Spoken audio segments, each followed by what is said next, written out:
Good evening, I'm David Brown, and this is the Northern Sun Experience.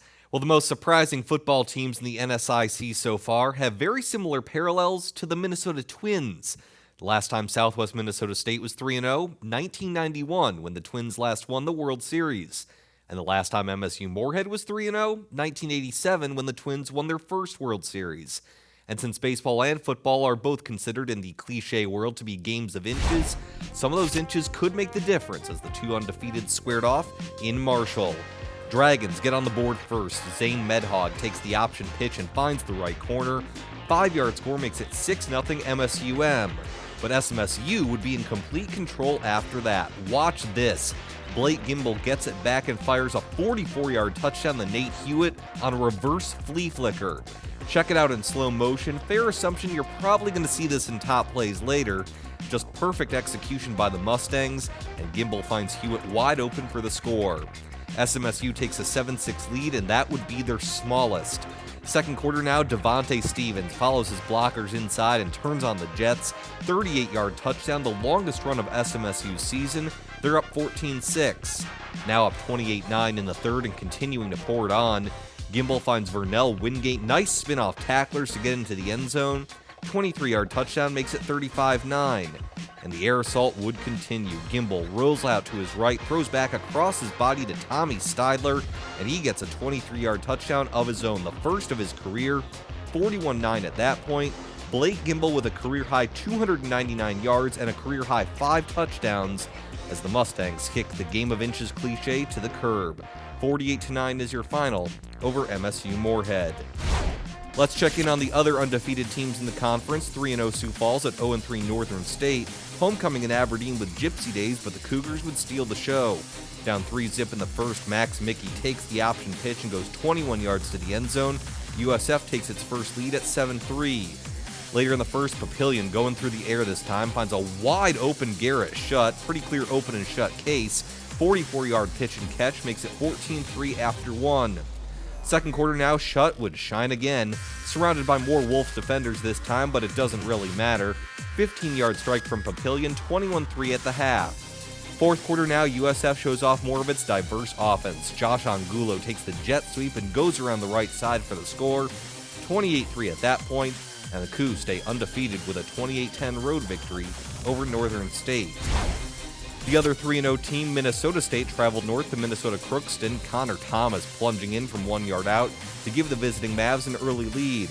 Move to the third now, MSU's defense coming through. Tyler Henderson picks off the slant, goes 33 yards the other way. Mavericks in complete control, and they'd keep things going on the ground. Virgil Hammond busting through the initial stop and muscling his way to the end zone, one of his 4 touchdowns on the afternoon. Minnesota State moves to 4-0 with a 63-3 win over Minnesota Crookston. When we come back, more football highlights, including Augustana hoping to bounce back from a last-minute loss to MSU Moorhead as they took on Minot State at home. The Northern Sun Experience on Midco Sports Network is presented by Sanford Orthopedics and Sports Medicine and Dakota Land Honda.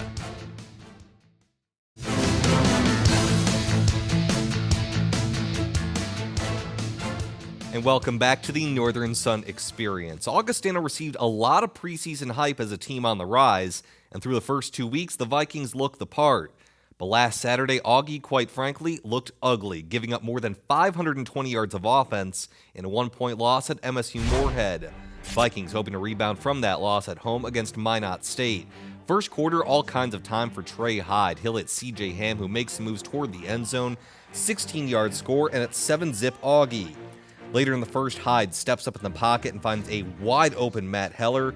22-yard touchdown doubles the lead to 14-0. It's 28-7 now in the third, but Minot's not going away. Off the play action, Lucas Romanski to Porter Sturm, and he breaks away.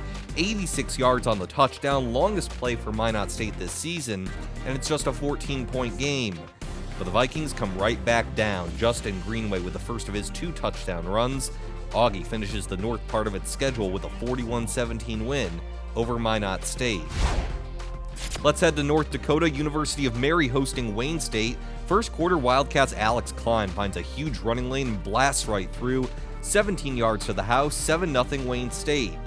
7-3 now in the second. Lane Yates dives in from 1 yard out to increase the lead to 14-3 by halftime. Second half, Wildcats work it through the air this time. Taylor Reed to Keaton Slaughter, 13-yard strike, 21-3 at that point. Wayne State tops UMary, 24-10. St. Cloud State and Winona State met for the homecoming game in southern Minnesota. First play from scrimmage, Jack Nelson sets up the screen to Paul Preston, and he's got some blockers. No need for jukes when you've got a clear path to the end zone. 75 yards later, and it's 7-0 right out of the chute. The Huskies march right back down the field, however. Jaden Huff bounces it out to the right for the 6-yard touchdown, and we're tied at 7. Later in the first, Nelson airs it out, this time to Alan May. Check out the dive from the end zone cam. 42 yards makes it 14-7 Warriors.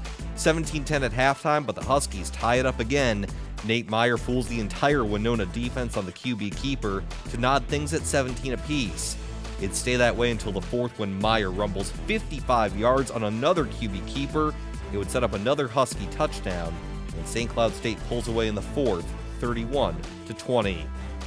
Let's make our way up I-35, Bemidji State at Concordia St. Paul. The Beavers' Jordan Hine fools everyone on this read option. 19 yards to Pater, 7-0 Bemidji State. 13-0 in the second, Hine goes up and Vince Dinkle comes on down. 9-yard score, and it's 20-0. And Dinkle would get another score late in the third to make it 44-0 at that point. Bemidji State all over Concordia St. Paul, 47-7. Finally, Minnesota Duluth looking to bounce back from a tough loss to USF last week facing Upper Iowa. Drew Bauer to Dominic Bonner, nice moves in the heavy fog, gets down to the 2-yard line and sets up a field goal to make it 21-10. Back come the Peacocks, Derek Portis, the freshman, bouncing outside, taking it to the house. 45 yards cuts the lead to 21-16. Next Upper Iowa possession, it's Portis again, this time to the left. 33 yards, and the Peacocks take a 24-21 lead. But the Bulldogs mount a game-winning drive. Bauer to Bo Bofferding, 51 yards down inside the 5, and then Ben McDonald finishes it off with a 1-yard score. Minnesota Duluth tops Upper Iowa 28-24. Now that win evened UMD's record at 2-2, and they're still getting some love in the national polls. Once again, Minnesota State is number 1 in both the D2Football.com and AFCA coaches rankings. Sioux Falls, thanks to their win over Northern State, moved up to number 4 in the D2Football.com poll, while staying at number 7 in the coaches poll. Meanwhile, the Bulldogs, as I mentioned, still sticking around, both polls recognizing their 2 tough losses. UMD moves up 1 spot to 15th in the D2Football.com poll, while sticking right on the edge at number 25 in the coaches poll. Looking ahead to this upcoming Saturday in the NSIC, it's the start of division play, and we begin at noon with a couple of Minnesota teams looking to bounce back as 2-2 Winona State travels north to 1-3 Concordia St. Paul. Starting at 1, we get 4-0 Southwest Minnesota State, and at 3-1 Augustana. Remember, the Vikings' only loss this season was to MSU Moorhead, who just lost by 39 to SMSU. Very interesting game to see if the Mustangs can maintain their momentum. Also at 1, another 4-0 team in Sioux Falls is at 3-1 Wayne State, while Minnesota Crookston visits St. Cloud State. At 2, Minnesota Duluth visits MSU Moorhead, and UMary is at Bemidji State. Our nightcaps are at 6 o'clock, with one team getting their first victory of the season between Northern State and Minot State. And finally, it's Minnesota State visiting Upper Iowa. When we come back, highlights from a jam-packed weekend of NSIC volleyball, including an up-and-down week for the number 1 team in the nation. The Northern Sun Experience on Midco Sports Network is presented by Sanford Orthopedics and Sports Medicine and Dakota Land Honda.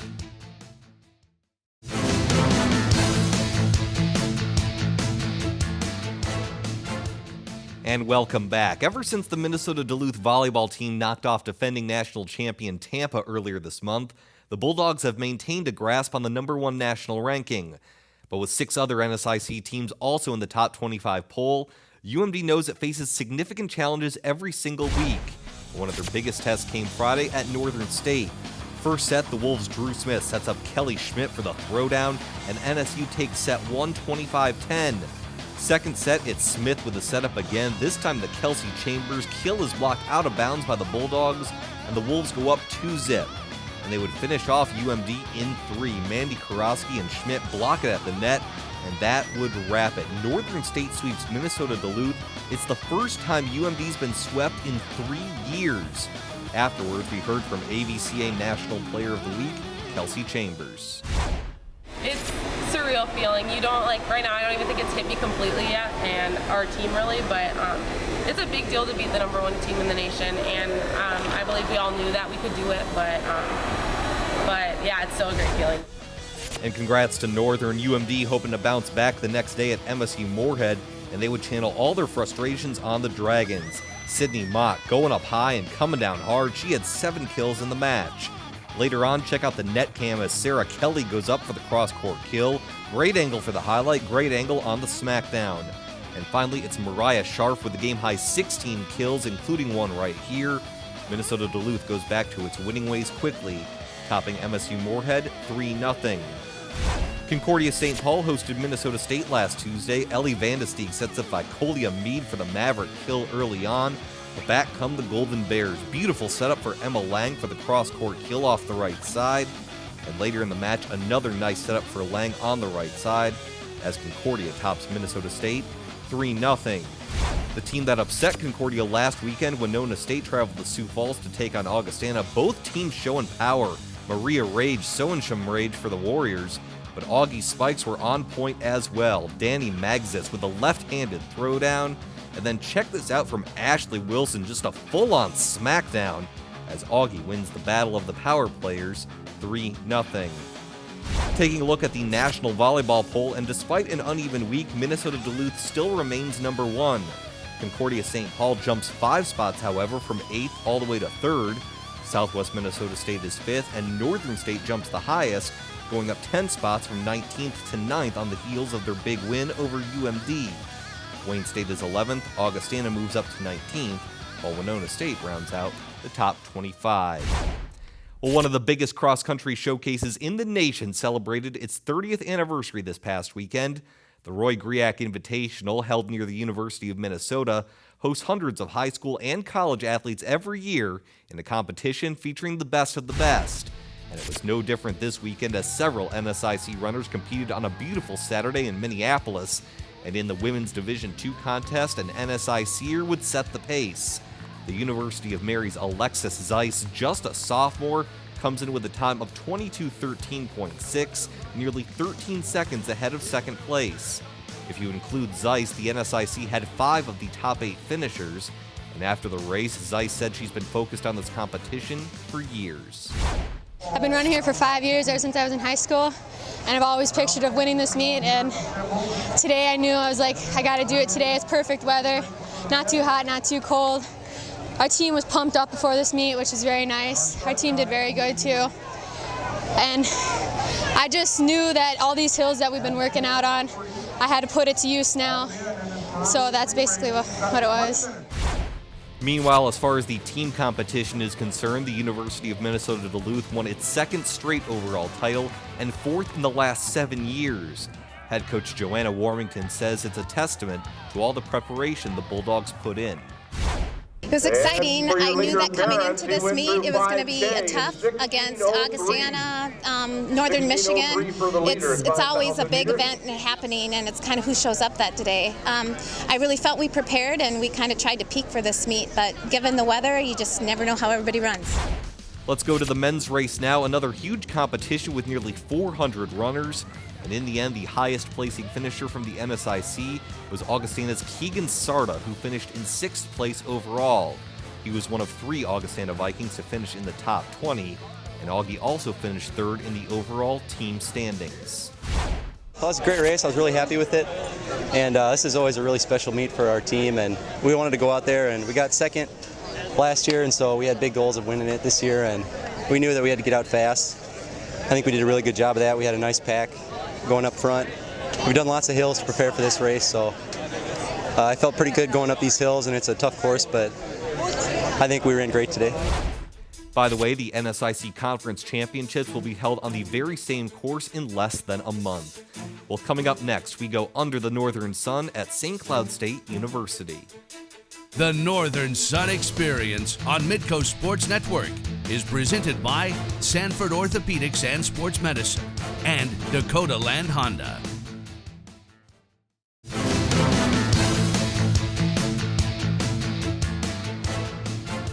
And welcome back to the Northern Sun Experience. Well, it's time to shine the spotlight on one of our member schools with a feature we like to call Under the Northern Sun. Tonight, it's St. Cloud State University, where we get an on-campus tour from a couple of student athletes. Greetings from St. Cloud State University. I'm Emma Kunapasic and I am a senior on the women's basketball team. Eddie and I will be showing off our campus today located along the Mississippi. Let's get started at Husky Stadium. Our stadium received new turf in the summer of 2014, which is home to the football and soccer teams, as well as high school and community events. This provides a great game day setting along the river. In the fall, student athletes set up a dome over the field, providing year-round coverage for our teams and other recreational programs. Now, let's meet Eddie at Hallenbeck Hall. Thanks, Emma. Hi, I'm Eddie Alcantara, and I'm a senior here for the men's basketball team. The Miller Center is our state-of-the-art facility which houses our library, learning resources, and information technology services. The building features hundreds of computers, high-tech classrooms, study rooms, computer store, and a coffee shop. We have a phenomenal fitness center with a wide range of equipment and machines that is offered to all students. Another great feature is our rock climbing wall. These are all great things to utilize to stay active. The Stewart Hall Broadcasting Center is home to UTVS Sports and Husky Productions. As a state-of-the-art broadcasting center, it is a training center that provides experimental learning in broadcast journalism. Students produce Husky football, men's and women's basketball, as well as a nightly newscast. Just down the hall from UTVS is KVSC, our campus radio station in the University Chronicle, our campus newspaper. They provide students with hands-on experience in radio and print journalism. The Integrated Science and Engineering Laboratory Facility is the newest building on campus that promotes hands-on learning and advanced technology learning. One of the more interesting facts about this building is their 3D printer. Atwood Memorial Center is the hub of activity on campus. It has been renovated in the past couple of years to accommodate students. It provides a space for student organizations, programming, dining services, meeting rooms, and recreational offices. Every year, the university plans events designed to bring students together to celebrate our unique tradition, spirit, and culture. The Celebrate St. Cloud program is a year-long series of athletics, art, and academic events designed to and for alumni students, community members, and faculty. Thank you so much for coming on our campus tour. If you're looking for any more information about our campus, please feel free to visit our website at stcloudstate.edu. Coming up next, it's DB's Picks, my top 5 plays of the past week in the NSIC. The Northern Sun Experience on Midco Sports Network is presented by Sanford Orthopedics and Sports Medicine and Dakota Land Honda.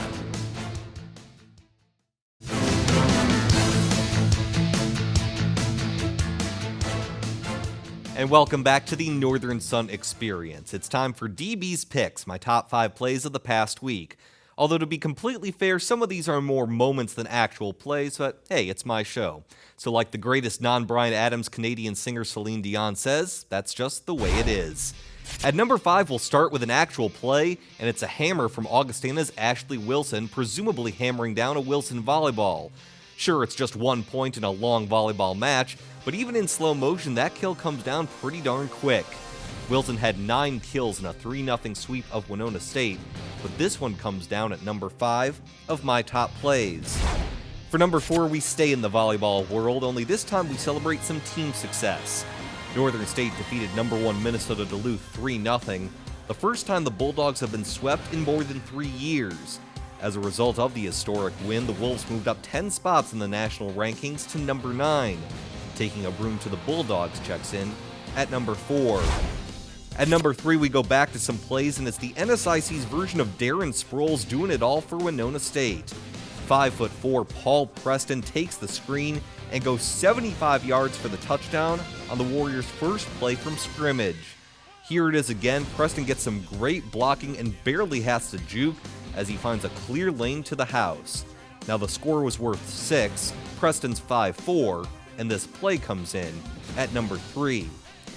For number 2, we congratulate the University of Marion, specifically sophomore Alexis Zeiss, who finished first in the Women's Division II race at the historic Roy Griak Invitational this past weekend with a time of just under 22 minutes and 14 seconds.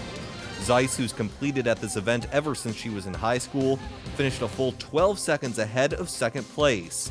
She also won the U.S. Track and Field and Cross Country Coaches Association Athlete of the Week award, so she gets an honorary award, a real award with her first place finish, and of course the number 2 play of my top 5. Not a bad haul for Alexis Zeiss. But for number 1, we have to go with Southwest Minnesota State's reverse flea flicker against MSU Moorhead. Blake Gimbel finds Nate Hewitt all alone for the 44-yard touchdown. Here it is again, SMSU's execution is darn near perfect, even on the blitzing MSUM linebacker. Mustangs put up 48 points in their battle of the unbeatens with Minnesota State Moorhead. Blake Gimbel throws for a career-high 299 yards and a career-high 5 touchdowns, as SMSU moves to 4-0, and a little trickery has the Mustangs riding high, as their reverse flea flicker gets the number 1 play of the past week in the NSIC. Once again, a thank you to all of our NSIC member schools for their contributions to this week's show. September may be coming to a close, but the fall is just getting started. And we'll be back next week to break it all down with yet another Northern Sun experience.